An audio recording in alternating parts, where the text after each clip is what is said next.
कहते हैं बच्चे भगवान का रूप होते हैं, बच्चों में भगवान बसते हैं। लेकिन कई बार ऐसा होता है कि भगवान जब उन बच्चों को धरती पर भेजते हैं, तो कई बार उनकी जो एक्टिविटीज़ है वो हमें नॉर्मल नहीं लगती। ऐसे बच्चों को हम कह सकते हैं कि शायद वो एबनॉर्मल है, लेकिन एबनॉर्मल कहना भी ठीक नहीं आज के परिवेश में, क्योंकि आज जो साइंस है, जो टेक्निक है, इतनी हाई हो चुकी है कि उन बच्चों के लिए भी बहुत कुछ है। और उन बच्चों को बेहतर बनाने के लिए, उनके जीवन का जो संघर्ष है उसे कम करने के लिए अन्वी एक ऐसा नाम जो उन बच्चों को सहारा भी देता है, अपनापन भी देता है और कहीं न कहीं उन्हें जीने का एक मकसद भी देता है। उसकी जो फाउंडर हैं अंजलि जी, वो हमारे साथ हैं। अंजलि जी, पहले तो आपका बहुत-बहुत स्वागत है। क्या है अन्वी? पहले आप ये बताइए हमें। थैंक यू प्रीति। अन्वी हमारा एक सपना है हमारे स्टेट के लिए, जो हमने उसको अब रियलाइज़ कर लिया है। 2019 दिसंबर को हमने इसकी शुरुआत की। डॉक्टर रविशेखर सिंह जो सिटी में कुछ सालों से एज अ पीडियाट्रिशियन प्रैक्टिस कर रहे हैं, रानी हॉस्पिटल, राज हॉस्पिटल, केसी रॉय वगैरह, कुछ सालों में सर ने ये फील किया कि क्लिनिकल प्रॉब्लम्स तो सॉल्व करने के लिए हम पूरे डॉक्टर्स की टीम है, मगर बच्चों के ग्रोथ और डेवलपमेंट को लेके अक्सर पेरेंट्स उनके पास आते हैं कि कहीं है, कोई बैठ नहीं पा रहा है, कोई बोल नहीं पा रहा है, या कुछ बिहेवियरल इश्यूज़ हैं। तो उन्हें हमेशा ये लगता था कि मतलब कहाँ भेजूँ, मे बी फिजियोथेरेपी की कुछ प्रॉब्लम है तो आप एक सेंटर पे भेज दोगे, कभी लग रहा है सुनाई नहीं दे रहा तो आप एक टेस्ट करवा लोगे, but what is the sustainability? अगर हम कहें कि उसको एक सस्टेन तरीके से आगे लेके कौन जाएगा, इन्हीं चीज़ों के बैकग्राउंड पे उन्होंने ये आइडिया शेयर किया। और क्योंकि मैं एक MBA हूँ और लाइफ स्किल्स कोच रही हूँ पिछले 15 सालों से, तो मुझे ये आइडिया मतलब बहुत सही लगा, क्योंकि मैं भी यूथ के साथ काम कर रही थी और उस वक्त मुझे लगता था कि अगर थोड़ा पहले से काम करेंगे तो मेरी मेहनत थोड़ी कम हो सकती है। तो कहीं ना कहीं वो जो एजुकेशन था और मेरा जो अपना एक्सपीरियंस था, मैंने सर के जो ये ब्रेन चाइल्ड है उसके साथ मिलाया। हमने पिछले 4 सालों में सिर्फ यही काम किया है। हमने ट्रेनिंग्स ली हैं, वर्कशॉप्स किए हैं और इंटर्नशिप्स की हैं, जो बेंगलोर, हैदराबाद, जो हमारे बड़े बड़े शहर हैं जहाँ पे ऐसे सेंटर्स हैं, और अपने नॉलेज को और ज़्यादा बढ़ाया है और अपनी एक टीम यहाँ पे रांची में, क्योंकि अगर चीज़ें लोकली अवेलेबल नहीं है तो स्टेट को फ़ायदा नहीं होगा, क्योंकि यहाँ एक छोटी सी बात के लिए भी हमको बहुत दूर जाना पड़ता है। अगर वो चीज़ हम यहाँ ले आएँ तो लोगों के लिए सिर्फ वो इलाज ही नहीं, बल्कि उनकी जो आर्थिक और दैनिक परेशानियाँ हैं वो भी बहुत सॉर्ट आउट हो जाती हैं। तो इरादा ये था कि मदद करना है और उस चीज़ को हटाना है, मतलब कहीं ऑब्स्टेकल्स ना रहें। इसलिए हमने थोड़ा समय तो ज़रूर लिया, लेकिन आज we are very proud to share कि Anvi is boasting of a team जिसमें सारे एक्सपर्ट हैंड्स अवेलेबल हैं हमारे। जैसे कि मैं बताऊंगी कि मैकेनिज़्म क्या है हमारा। अभी भी डॉक्टर साहब के पास जो पेशेंट्स आते हैं अपने प्रॉब्लम्स लेके, तो सबसे पहला काम होता है कि उनके इंट्यूशन पे, उनके डायग्नोसिस पे हम फिर असेसमेंट और प्रोफाइलिंग करते हैं। मैंने असेसमेंट प्रोफाइलिंग के लिए स्पेशल इंटर्नशिप की है, तो हमारा पहला काम होता है कि एज़ पर द प्रॉब्लम्स हम उनका असेसमेंट करें। असेसमेंट को हम फिर कन्फर्मेटरी टेस्ट से कंफर्म करते हैं। कैसे कैसे आप लोग फाइंड आउट करते हैं कि हाँ, इस बच्चे में ये प्रॉब्लम है, और फर्स्ट थेरेपी क्या होती है? हर बच्चा, आपने जो बहुत अच्छी लाइन बोली कि बच्चे जो है भगवान का रूप है, और भगवान ने उन्हें इतने स्पेशल तरीके से बनाया है कि अगर हम 20 बच्चों को लेके बैठे हैं तो आप एक एज के, अगर एक घर के भी हों, तो आप देखेंगे बहुत अलग है। हर बच्चा एक यूनिक चीज़ है ना।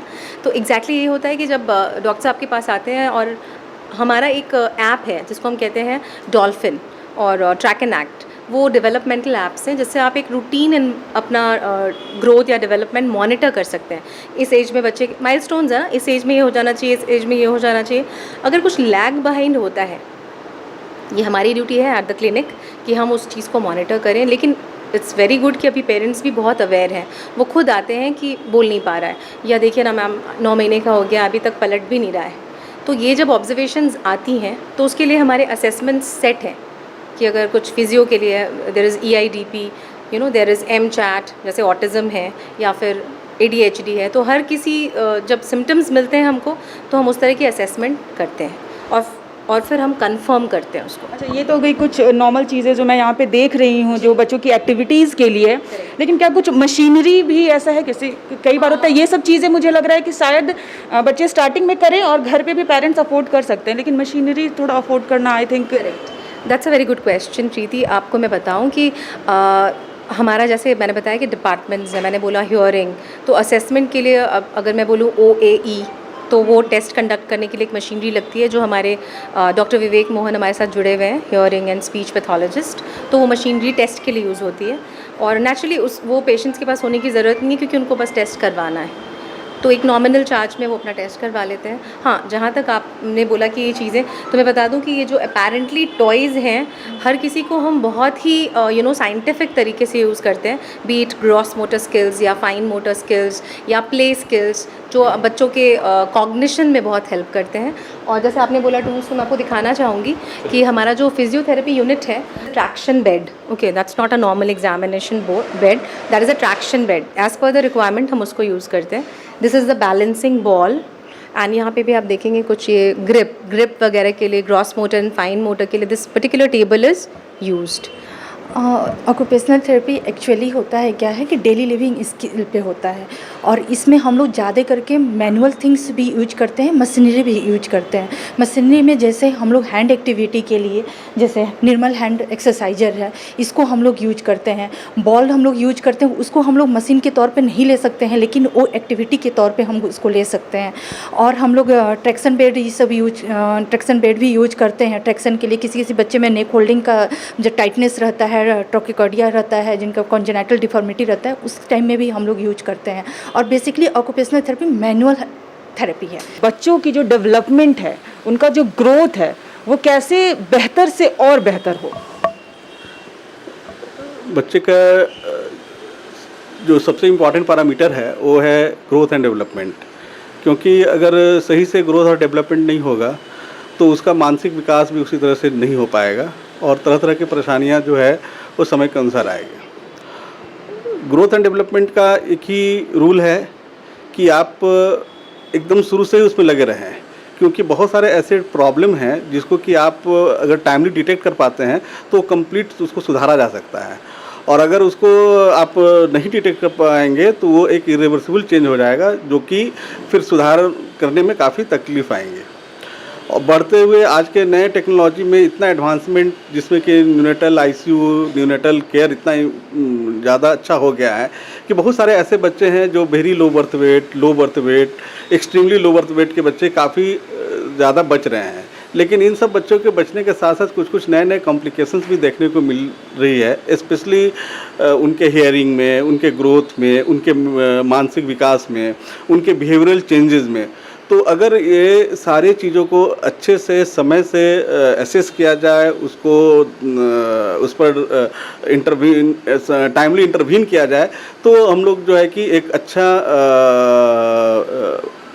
चिल्ड्रेन, एक अच्छे एडोलसेंट को तैयार कर सकते हैं। एक सवाल मेरे जहन में और आ रहा है कि बच्चे ठीक होते होंगे, जाते होंगे यहाँ पे, अगर उनकी स्टडी पे बात आए तो क्या वो इतने नॉर्मल हो जाते हैं कि वो स्टडी को कैप्चर कर सके? क्योंकि बहुत पहले हमने एक फ़िल्म देखी थी तारे ज़मीं पे, I think you remember this film. तो तारे ज़मीं पे क्या था कि उसमें जो लीड एक्टर थे आमिर खान और दर्शल सफारी, सेम कुछ ऐसा ही सिचुएशन था। वो फिल्म बहुत लोगों ने पसंद की थी। तो कितना रिलेट कर पाते हैं आज हम उन चीज़ों से? वेरी गुड मेमोरी, और मुझे लगता है फिल्म से जब रिलेट करते हैं लोग ज़्यादा समझ पाते हैं। आमिर खान जी ने बहुत अच्छी फिल्म बनाई थी कि बच्चे की प्रॉब्लम को उन्होंने बहुत फोकस किया था, बहुत ही एंटरटेनिंग तरीके से। मुझे जो याद है, मेरी अपनी मेमोरी है कि उसमें डिसलेक्सिया, उन्होंने एक चीज़ को टच किया था, वो जो एक न्यूरोलॉजिकल कंडीशन है जिसके कारण बच्चे बी को डी लिख सकते हैं, मतलब it's just they swap certain letters and and then speech में भी उसके कारण डिफ़िकल्टी आती है। तो there are lots of things like that। अगर मैं आपको रिलेट करूँ, अगर बैठ जाएँ तो हम देखेंगे कि बहुत सारी कोमॉर्बिडिटीज़ हम कहते हैं कि एक कंडीशन की वजह से बहुत सारी प्रॉब्लम्स आ जाती हैं। अभी देखने को मिल रहा है कि ऑटिज़म बहुत ज़्यादा हमको प्रिवेलेंट दिख रहा है। तो उसके साथ क्या क्या होता है, बच्चे एकोलैलिक हो जाते हैं, मतलब उनकी अपनी स्पॉन्टेनियस स्पीच नहीं होती। आप जो बोलोगे, जैसे मैंने पूछा आपका नाम क्या है, तो वो कहेगा आपका नाम क्या है, बैठ जाओ, तो वो भी बोलेगा बैठ जाओ। That is the kind of communication they doing, और that is a specific condition. तो इस तरह की बहुत कंडीशंस हैं जो आते हैं, और हर किसी का इलाज बस उस चीज़ को हटाने के लिए होता है। अब क्योंकि ये डेवलपमेंटल प्रॉब्लम्स हैं, अगर सिम्टम्स हैं तो वो परेशानी है, अगर हमने सिम्टम्स को हटा दिया तो परेशानी ख़त्म है, और बच्चा फिर स्पॉन्टेनियसली नेचुरल एनवायरनमेंट में बिल्कुल अच्छे से ऑपरेट कर पाएगा। हमारे जितने इंटरवेंशंस हैं यहाँ पे, वो होम इंटरवेंशंस हम उनको कहते हैं।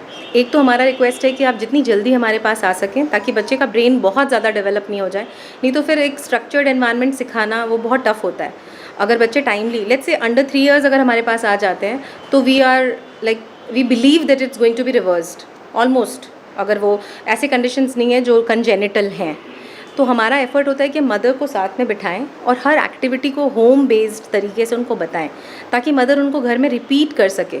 अब 1 घंटे यहाँ आकर बच्चा कुछ करता है और बाकी 24 घंटे वो एकदम एबनॉर्मल चीज़ें करेगा, तो कोई ज़्यादा फ़ायदा नहीं होगा। That is why the involvement of family. कुछ मेडिसिन भी आप लोग प्रेफर करते हैं ऐसे बच्चों के लिए? दैट क्लिनिकल पार्ट है। अगर जैसे कंजेनिटल प्रॉब्लम्स हैं लेट्स से, तो उसमें कुछ दवाइयाँ चलती हैं, कभी कभी कुछ अटेंशन के लिए देते हैं, but I don't think like हम लोग medicine as such medicine based काम कर रहे हैं। हमारा सारा है, जैसे आई जस्ट रिलेट की बिहेवियर थेरेपी है, स्पीच थेरेपी है, ऑक्यूपेशनल थेरेपी है, फिजियोथेरेपी है। We have a clinical psychologist with us, doctor Neena ma'am, तो she is also always available on calls. जब हमारे प्लान रहते हैं सिटिंग्स, तो ma'am is always available to study the the psychological part of it, so that facility is there. और मैं personally behaviour और assessment profiling खुद हैंडल करती हूँ। स्पीच थेरेपी के लिए we have Vinita ma'am, she is an expert there, और speech pathologist हमारे साथ doctor Vivek Mohan, Sunanda ma'am is for occupational therapy, and for physiotherapy we have a whole team, and plus we have a rehabilitation expert also. जैसे आप देखेंगे ना कि कुछ बच्चे आते हैं जिनका exactly my question is next question is rehabilitation, कि मतलब कैसे आप लोग बच्चों को उस चीज़ से निकालना, क्योंकि क्या होता है कि बच्चे हों या पेरेंट्स हो, कई बार जब तक पेरेंट्स खुद अपने बच्चों को नहीं समझेंगे, डॉक्टर भी कुछ नहीं कर सकते। तो कैसे आप लोग पेरेंट्स को मोटिवेट करते हैं कि वो अपने बच्चों को समझें? मुझे लगता है आपने सारी करेक्ट पॉइंट्स हमको प्रॉम्प्ट कर दिए हैं। हमारा भी कंसर्न ये है ना कि हम फैमिली को लेके चलते हैं। All are interventions are related with family, because it's not like a medicine that you just pop a pill and you are fine. ऐसा नहीं हो सकता इन कंडीशंस के लिए। तो इसलिए बहुत ज़रूरी है कि फैमिली फुली इन्वॉल्व हो उस चीज़ में। अब मैं बताऊं कि जो हमने बिहेवियरल बातें की या जो थोड़े न्यूरोलॉजिकल कंडीशंस भी हैं, काफ़ी हद तक वो रिवर्स हो जाते हैं, but there are congenital disease like let's say CP है, या जिसको हम लोग कह सकते हैं कि जो जन्म से बच्चों को जो प्रॉब्लम है, या तो कुछ हड्डियाँ टेढ़ी है, या कोई हाथ काम नहीं कर रहा है, या कोई पैरालिसिस है, some sort of a problem which is congenital. तो what we can tell you for sure कि वो क्योरेबल तो नहीं है या वो रिवर्सिबल तो नहीं है। What we try over here that वो मैनेज हो जाए, so that the child can be independent as much as practicable, और पेरेंट्स के लिए भी वो बर्डन थोड़ा कम हो। लेट्स से कि अगर एक बच्चा है जो CP है, जो बिल्कुल मूव नहीं कर सकता, तो अगर उसको गोदी में लेके चलना है तो मे बी 3 से 8 साल तक आप लेके चल सकते हो, बट इमेजिन कि वो जब 6-7 साल का हो जाएगा तो क्या आप लेके घूम, या it's very difficult. I show you that there is a device. तो ज़्यादातर हम CP के पेशेंट्स को रेकमेंड करते हैं, ताकि उनकी जो नॉर्मल एक्टिविटीज़ है घर में, मान लो बिठा के खिलाना है, उनको थोड़ी देर गार्डन में घुमाना है, तो गोदी में ऐसे बच्चे को ले जाना, फिर कहाँ बिठाएंगे, ये काफ़ी चीज़ें मुश्किल हो जाती हैं। This is a portable thing which can be dismantled and again assembled, तो इसको यूज़ कर सकते हैं वो इस। और क्योंकि ये वुड का है तो naturally also very what you से कंड्यूसिव टू हेल्थ, तो ये हम उनको दे सकते हैं। ऐसी बहुत सारी, this is just a model of that. हर चीज़ के लिए रिहैबिलिटेशन एक्सपर्ट्स जो हैं वो कस्टमाइज्ड प्रोडक्ट्स बनाते हैं। अब जैसे हमारे पास एक बच्चा है जो फिजियोथेरेपी अंडरगो कर रहा है अभी, उसके हाथ को हमें एक स्प्लिंट की ज़रूरत है, so that he can hold it like that, because वो बेंड करने में प्रॉब्लम है, उसे हाइपोटोनिया है, मतलब एक्सेसिव स्टिफनेस है। तो उसके लिए वो मेजर करके जाएंगे, वो सामान उसके लिए बना के लगाएंगे, and there is a time we set goals for every month कि इस month we have to achieve this, I mean depending on the cases, and we try to achieve, and then the entire team, whoever is giving a therapy, sits with the doctor, then we take his recommendations, we give our inputs, and for the next month we prepare the whole thing.